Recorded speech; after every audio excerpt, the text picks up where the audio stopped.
โลกหรือคำว่าหมู่สัตว์จนเกี่ยวของอยู่กับสิ่งที่เป็นของคู่กันโลกนี้มีบุญมีบาปมีกุศลอกุศลเป็นคู่ขนานกันมีมิจฉามีสัมมาเป็นคู่ขนานกันมีคำสรรเสริญยกย่องกับความนินทากล่าวตู่ใส่ร้ายก็เป็นของคู่ขนานกันเราก็อยู่ในระหว่างทำกลางนี่โลกเป็นของคู่ทำคู่ขึ้นอยู่กับการว่าไอ้ที่สร้างสมอย่างมากกว่ากันในระหว่างบุญกุศลกับบาปอกุศลทำความเห็นด้านความเห็นด้านสติปัญญาระหว่างมิจฉากับสัมมาทั้งที่สะสมยังมากกว่ากันนั้นถือว่าแต่ละคนพยายามสะสมสิ่งที่มันเป็นบุญเป็นกุศลคบคนก็คบคนที่มีความสงบเยือกเย็นภายในใจตลอดทั้งแนะนำประโยชน์สิ่งที่เป็นกุศลนั่นแหละกุศลหรือสาธารณกุศลอันเป็นประโยชน์ต่อทั้งคนและสัตว์ขึ้นอยู่กับการสร้างสมนะเหตุใดเฮาสิอยู่ระหว่างกลางบุญกลางบาปกลางกุศลและอกุศลอยู่ระหว่างทำกลางเบ้าทั้งสองทางแต่ว่าเป็นธรรมดาก็ต้องสร้างบุญกุศลไปก่อนบุญคือความสงบเยือกเย็นกุศลคือความฉลาดแหลมคมในการรู้โลกิยสัจจาโลกุตตรสัจจะจนตลอดทั้งการเหตุและปัจจัยทั้งหลายให้สัตว์เวียนว่ายตายเกิดตัวเองนี่แหละเวียนว่ายตายเกิดก็เลยต้องสะสมสิ่งที่เป็นบุญมีการให้ทานอาหารยาสลบเครื่องทุยอาศัยตลอดทั้งเครื่องอำนวยความสะดวกต่างๆให้ท่านกำลังแรงกายให้ท่านทางสติปัญญาแนะนำสั่งสอนเลยสูงสุดเลยธรรมทานมันเราก็ต้องเกาะตัวนี้ยึดตัวนี้เป็นบันไดซะก่อนเหมือนกันนั่นแหละกับการที่เวียนว่ายตายเกิดการมาเกิดยึดอกุศลนั่นแหละยึดบาปยึดอกุศลมาเกิดซึ่งมากกว่านะเกิดเป็นสัตว์นรกนั่นมากที่สุดกับอกุศลนั่นแหละเปรตเดรัจฉานมนุษย์ที่มีทุกขตะหมายถึงพิการบ่สมประกอบบ่ครบองค์ของมนุษย์ร่างกายอันสมบูรณ์มานี่นั่นแหละจังว่าบุญกับบาปของพวกเฮานั่นเฮาเฮ็ดยังมากกว่ากันตั้งแต่เกิดมานี่บ่คิดก็ได้สิบอกให้บาป 100% บุญอาจจะอยู่ 0.1% หากะลูกก็แล้วกันนะนั่นแหละหากะลูกแม้มันสิเป็น 0.1% ก็ต้องพยายามที่บวกเห็นให้มันบวกมากขึ้นให้มันเป็น1 2 3จึงได้กระสร้างเทียงบ่ได้ก็คิดคนอยู่หน้าในตัวเองแล้วตั้งแต่เกิดคิดที่สิให้ทานละรักษาศีลบ่คิดจากสวดมนต์บ่คิดจากซอยเหลือคนโดยบ่หวังสิ่งใดตอบแทนบ่นั่นแหละจึงบอกว่ามัน 100% มาตั้งแต่เกิดจนชีวิตอกหักผิดหวังผ่านอีหยังมากก็เลยเอาความล้มเหลวความอกหักความผิดหวังความเราท่มทุกข์แล้วได้หาที่พึ่งหาทางออกจึงมาคอยเห็นธรรมเนาะนั่นแหละผู้ใดเห็นทุกข์แล้วก็เห็นธรรมผู้นั้นที่มีทางออกแล้วก็พ้นหาวิธีแนวทางของตัวเองพ้นออกจากการเวียนว่ายตายเกิดได้แต่ว่าผู้ใดเห็นทุกข์ประสบทุกข์เป็นอันมากแล้วอกหักผิดหวังเป็นอันมากแล้วแต่ว่า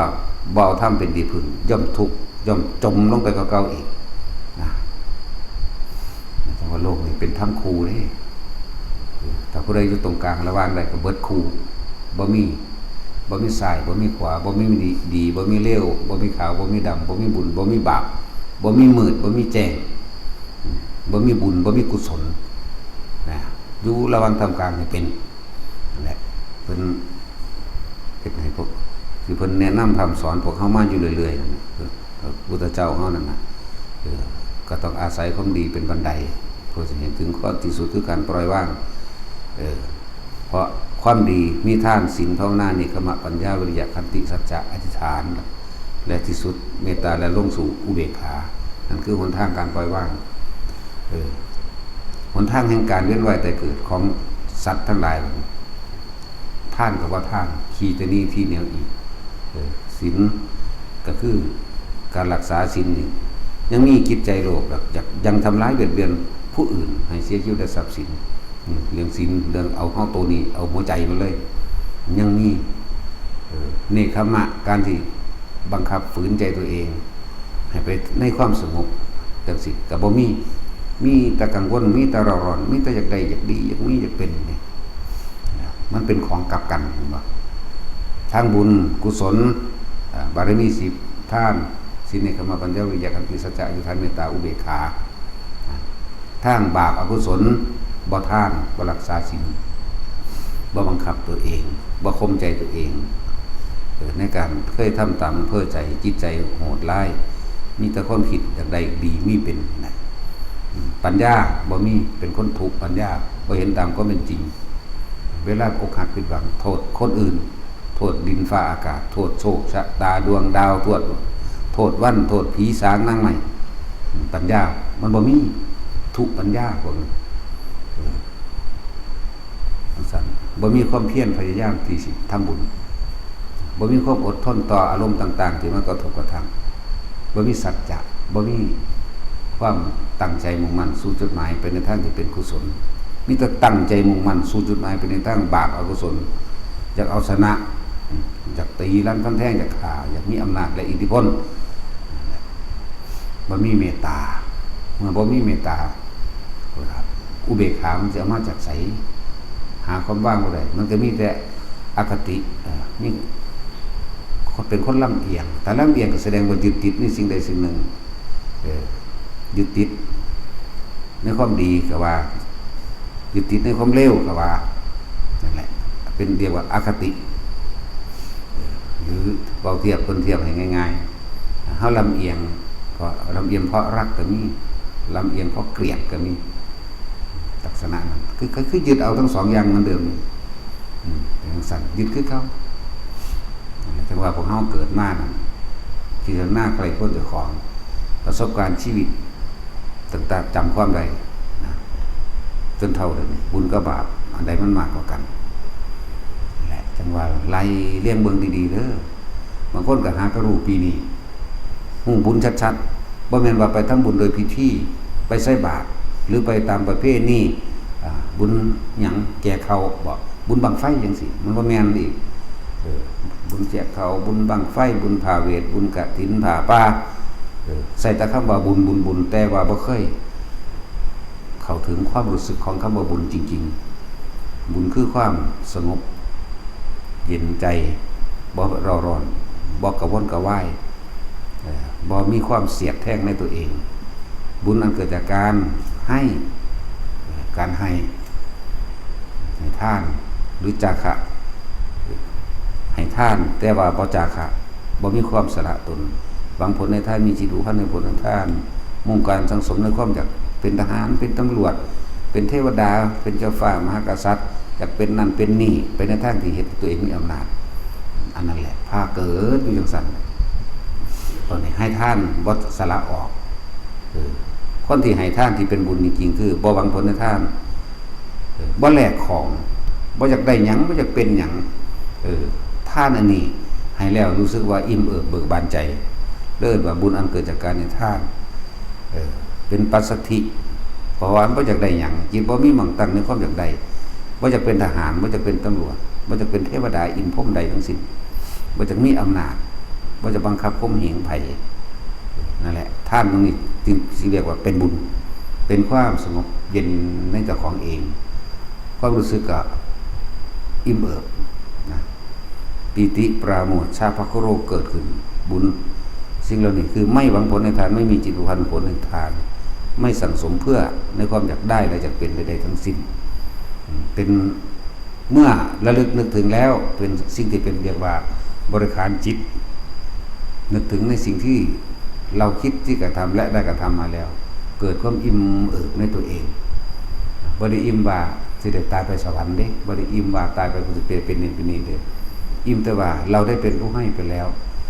ภิกษุสามเณรตลอดทั้งสัตว์ทั้งหลายต่างๆโดยบ่หวังผลในทานก็เลยเกิดความสงบเย็นเสมอกันบุญนี้เกิดจากผู้ให้ไม่ใช่ผู้รับ ความสงบเย็นความสงบภายในใจเจ้าของเองเกิดจากผู้ให้ไม่ใช่ผู้รับคนรับหรือปฏิฆาหกเป็นคนรับหรือภิกษุสงฆ์นี่แหละปฏิฆาหกก็เลยแต่เฮาให้แล้วเฮายังมีความปรารถนาในความอยากได้นั่นอยากเป็นนี่มันเป็นบุญบ่ล่ะบ่เป็นความกังวลทำสิ่งหนึ่งเพื่อแลกสิ่งหนึ่งเอาสิ่งหนึ่งไปแลกสิ่งหนึ่งบางคนก็แค่ลงทุน100อยากได้ล้านใช้ซ่อง10หรือใช้ซ่อง100อธิษฐานเอาถูกปรารถนาลอตเตอรี่แจ็คพอตถ้าได้ล้านก็ว่าไปนั่นแหละมันแค่ว่าทำสิ่งหนึ่งเพื่อแลกสิ่งหนึ่งเพื่อให้ได้มาซึ่งสิ่งหนึ่งเป็นสั่นบุญจริงๆมันบ่ได้สนใจในการว่าสิเอาไปหยังเป็นเครื่องปรุงแต่งจิตบริขารจิตในการให้จังว่าบุญอันเกิดจากการในท่านนี่เข้าก็ยังพึ่งรู้พึ่งฟังหลวงพ่ออันนี้แหละว่าจังรู้อื่นๆมีแต่ว่าเฮ็ดเอาเด้อไปสวรรค์มั่งผู้ใดฉีดแต่นี้ทีเดียวเกิดมาศาสตร์ใหม่เป็นคนทุกข์คนยากมั่งตกนรกมั่งอีกก็ว่าไปบ่เฮาบ่เอาท่านนี่ถึงนิพพานก็ได้ท่านที่ไม่หวังผลในทานไม่มีจิตพันธ์ในผลในทานไม่มุ่งการสังสมในความอยากได้และอยากเป็นทานนี้เป็นความเสียสละออกในความเห็นแก่ตัวปราศจากโลภะบ่มีความโลภอยากได้หยังเมื่อมันมีความโลภแล้วโทสะวหตละมันขาดของมันเองโทสะโมหะก็ขาดของมันเองให้ท่านจนชินมากบ่อยชินอย่างชินกับการให้เฉยๆโดยไม่หวังสิ่งใดตอบแทนท่านนี่ยังส่งผลให้เกิดที่พรหมกายิกาพวกนี้ให้ท่านโดยบ่มีจิตผูกพันในผลหนึ่งท่านบ่ได้มีจิตเป็นที่ตั้งว่าปรารถนายศถาบรรดาศักดิ์หรือความเป็นจะเป็นกษัตริย์จะเป็นพระอินทร์หรือจะเป็นผู้มีอำนาจเนี่ยมันว่างจิตเป็นกลางคนพวกนี้ชุดสุดท้ายตายมันก็บ่ได้คิดถึงอย่างแต่ว่ามันยังมีตัวหนึ่งครุ่มอยู่เฉยๆเหมือนโมหะคุ้มจิตนิดหน่อยสามารถขึ้นไปสู่พรหมโลกได้ไปเองพรหมกายิกาหลังจากสิ้นบุญสิ้นฤทธิ์สิ้นอายุของพรหมสันนั้นแล้วก็เลื่อนขั้นขึ้นชั้นที่2 3 4 5ไปเลยบ่ลงได้พวกนี้ไปเรื่อยไปข้างหน้าเพราะเขาไม่มีความปรารถนาให้ท่านก็บ่มีความปรารถนาบ่หวังผลในท่านบ่มีจิตของท่านในผลของท่านบ่มุ่งการทั้งสมสิ่งใดทั้งสิ้นมันที่เลื่อนขึ้นของมันเองเป็นเองสิ้นฤทธิ์สิ้นยศหมดอายุไปชั้นที่2อาภัสสราปริตไล่กันไปเลยจนกุลอาวิหาอัตตปาสุทัสสาสุติอาการนิกาจนถึงที่สุดแห่งพระนิพพานจบเป็นสั้นแต่คนที่ท่านลักษณะนี้ได้แน่นอนที่บ่ฟังธรรมเป็นไปบ่ได้ท่านแบบนี้ได้ต้องมีการฟังอยู่แล้วสุตตะคือการได้ยินได้ฟังนะถามนั่นนี่อานิสงส์แบบนั้นนี่คือเขาต้องได้ยินได้ฟังเขาจึงท่านแบบนี้เป็นผู้ได้เกิดมาอยู่ในนี่ที่บ่ปรารถนาอีหยังเลยในการให้ทานบ่มีจักคนทั่วโลกอันนี้แหละเว้าเดียวนี้ทั่วโลกเดียวนี้แม้กระทั่งเทวดาอินพรหมฟังอยู่เดี๋ยวนี้ก็พร้อมมันปรารถนานั่นนี่แหละมันต้องเป็นไปแบบนี้เสียว่าอย่างคนทั่วโลกเลยที่สิได้ยินได้ฟังธรรมพุทธเจ้าแบบนี้มันยากอยู่เลยเมื่อได้ยินได้ฟังแล้วจึงรู้ว่าท่านบ่หวังผลในท่านมีจิตไม่มีจิตผูกพันในผลในท่านบ่สังสมบักใดท่านสามารถถึงพระนิพพานได้เกิดเป็นความสงบเย็นสบายใจนั่นแหละที่ป้าเรื่อยแต่คนที่บ่ฟังธรรมคนที่บ่ฟังการอธิบายขยายความบ่ได้ฟังพระสูตรต่างๆบ่สอบถามต่างๆบ่รู้เมื่อรู้แล้วก็ท่านเป็นแบบนี้แต่คนท่านนี่แล้วบ่แม่นแค่นั้นเดียวเมื่อรู้ว่าอานิสงส์ของท่านเป็นแบบนี้หรือว่าหวังผลในท่านต้องมีการฝึกหัดปฏิบัติภาวนาพร้อมเด้นั่นแหละเลยภาวนาแบบใดบางที่ก็เป็นเรียกว่าทรงชั้นเจริญชั้นเลยพรหมวิหาร4แม้นว่าสิตัดกิเลสบ่ทันได้ขาดก็สร้างการท่านก็บ่หวังผลในท่านอยู่แล้วการทรงชั้นก็เลยเกิดกลายเป็นว่ามีความเมตตาอยู่เป็นหนึ่งนิดรักผู้อื่นเสมอด้วยตนรักตนเสมอด้วยผู้อื่นเห็นผู้อื่นเป็นดูดังแขนขาอวัยวะของตนไม่อยากทำลายบุคคลผู้ใดผู้หนึ่งเลยเกิดความกรุณาหมายถึงช่วยเหลือและแบ่งปันนี่มันก็เป็นชาติอันหนึ่งนี่มันก็เป็นการทรงอ อารมณ์มันเป็นกุศลตรงนี้เป็นการทรงชาติเจริญชาติในพรหมวิหารสีนี่ก็เป็นเครื่องอยู่อย่างหนึ่งของผู้เจริญชาติของผู้ทรงชาติเป็นวิหารธรรมอันนี้นั่นแหละมุทิตาไม่อิจฉาริษยาใครเลยเห็นคนทำดีช่วยเหลือแบ่งปันหรือเขาจะได้รับยังก็แล้วแต่บ่มีความอิจฉามีแต่ความยินดีในสิ่งที่เป็นสัมมาทิฏฐิสุดท้ายมันก็มีอุเบกขามันจะว่างคิดเป็นกลางมันอุเบกขามาแต่แรกมาแต่เริ่มแรกโดยท่านมันก็อุเบกขามาในการทรงชาติโดยพระวิหารสีอีกคนท่านแบบนี้เป็นต้องมีการภาวนาไปพร้อมคนลักษณะนี้มีสิทธิ์บางคนในพานในศาสตร์ปัจจุบันเลยในขณะที่ยังมีชีวิตอยู่เน้นย้ำลงมาสู่อานาปานสตินี่แหละเขาได้ยินได้ฟังมามากแล้วในธรรมเขารู้แล้วว่าอนิจจังทุกขังอนัตตาเขารู้แล้วว่าทุกสมุทัยนิโรธมรรคเขารู้แล้วว่าเหตุและปัจจัยทั้งหลายให้หมู่สัตว์เวียนว่ายตายเกิดเพราะความไม่รู้จึงคิดนึกปรุงแต่งเดี๋ยวก็ยึดความเห็นแต่ตัวเองเป็นใหญ่อวิชชาปัญญาสังขารสังขารปัญญาวิญญาณวิญญาณปัญญานามรูปังนามรูปปัญญาสระยตนะจนถึงที่สุดเวียนว่ายตายเกิดทั้งสันเขารู้จักวงจรอุบาทหรือวงจรปฏิจจสมุปบาทนั่นเอง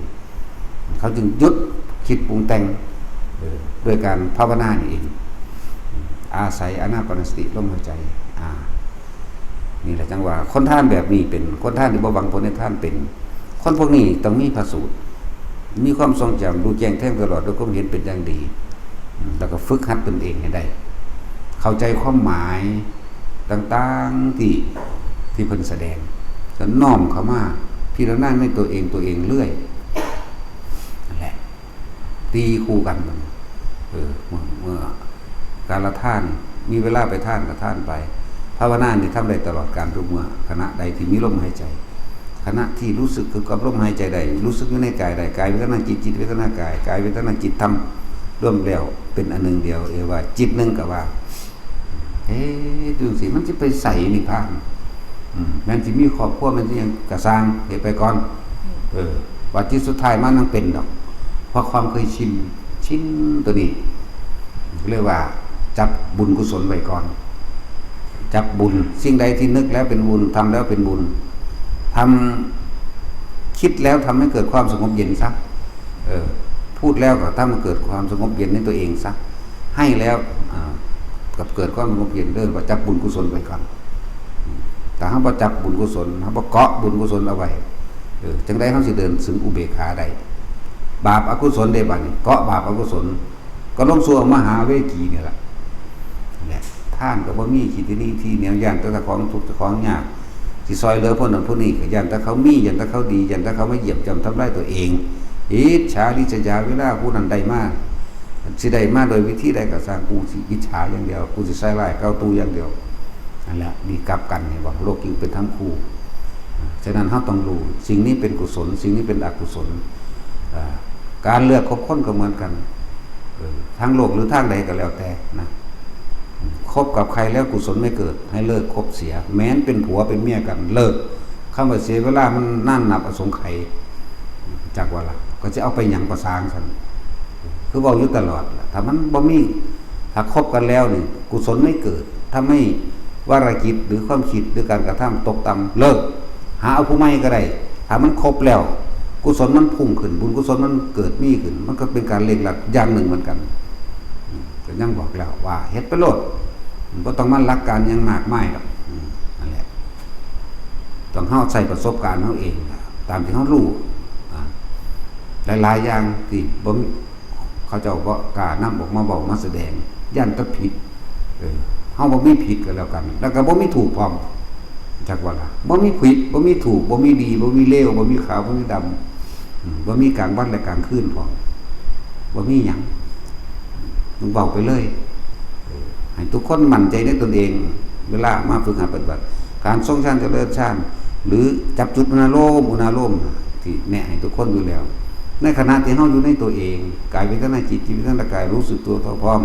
จิตหนึ่งเป็นผู้มีสติรู้อยู่กับความรู้สึกในกายมันบ่มีผิดมันบ่มีถูกมันบ่มีบุญมันบ่มีบาปมันเป็นกลางแล้ว มันบ่มีขาวบ่มีดำแล้วแต่มันมีมันก็เวลาเว้ากันศูนย์ไปน้ำเขาแล้วมีขาวแล้วมีดำแล้วบัดมีบุญมีบาปมีดีมีเลวมียกย่องสรรเสริญแล้วอย่าหนีออกจากกายเท่านั้นล่ะพ่อพวกเฮานั้นอยู่กับลมหายใจมั่งอยู่กับความรู้สึกตัวนิ่มนวลระหว่างกลางคิ้วกลางหน้าผากหรือในทำกลางอกมั่งอยู่ไปตายนั่นบ่ได้อยู่ไปเป็นดอกจักว่าล่ะสุดท้ายแล้วก็ทุกคนก็สรุปลงหม้องนี้เบิดนะบ่ต้องไปสะอื้นสะออนบ่ต้องไปยังกับไผดอก